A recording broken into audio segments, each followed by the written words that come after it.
Hey, morning, everyone. We're continuing our look at the Sermon on the Mount. Today we're going to be in chapter 5, verses 17 through 20.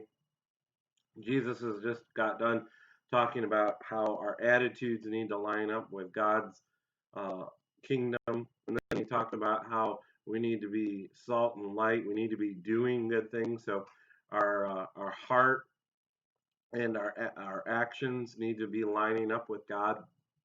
And he it seems like he kind of turns the script a little bit, and he begins to talk about our righteousness and how he didn't come to abolish the law but to fulfill the law, and how nothing's going to be taken from it until all things are accomplished.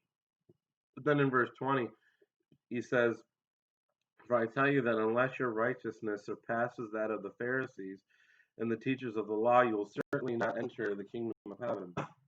And so Jesus, one of his harshest criticisms while he was here on earth was towards that group of people. And you kind of think, well, what are you getting at here, Jesus? Well, if I'm reading this right, it really does go with what he had said. He said, first, your attitudes need to match that of Jesus, of God, the kingdom focus. And then he says, then your actions need to match the kingdom focus. And lastly, he says, not only that, but then the inner man, the inner person, the whole of you needs to make sure that it's matching kingdom principles. That you need to be righteous. You need to follow after the things of God. You need to pursue holiness. You need to be holy, for he is holy. You need to go after those. It isn't just about thinking the right things. It isn't just about doing the right things, but it's making sure that the inner man is matching out what the outer man is doing.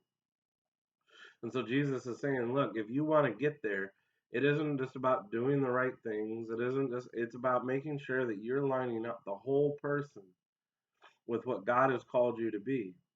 Good works don't save you. Ephesians 2 tells us that. No, we can't do enough good deeds on our own to get there. We have to make sure that we're pursuing holiness, that we're trying to actively be like God. And it's not something you wake up in the morning and say, hey, I'm gonna have a sinless day today. I'm not gonna tell any lies. I'm not gonna murder anybody. I'm not gonna do any of that stuff. And you might wake up that way, but the moment you get out of bed and stub your toe, or your kids come crying at you in the morning, perfection goes out the window, right? And in fact, Jesus is setting up the next several sections here of the sermon, where he's going to talk about the fact that it's not just about murdering, it's not just about committing adultery, but it's the whole package of things. And so, as you seek to follow Christ today, you have to make that decision that day after day, moment by moment, that I'm going to pursue God. I'm going to pursue His righteousness, not a righteousness that I can attain to myself, but His righteousness. I'm gonna put off the old man. I'm gonna put on the new man.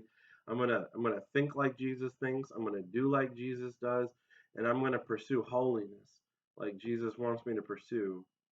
If that's you today, I'm praying for you. Keep on keeping on, because it doesn't get easier. The enemy, when we start to put on these things, the enemy wants to come after us hard. So I'm praying for you, and I want you to know that God is good, and following Him is the best thing that can happen. Having a relationship with Him, the things that He's done in my life, I could take all day just to tell you about, and then still have stories to go on more. Keep on keeping on, church, and we'll continue this study tomorrow. God bless you.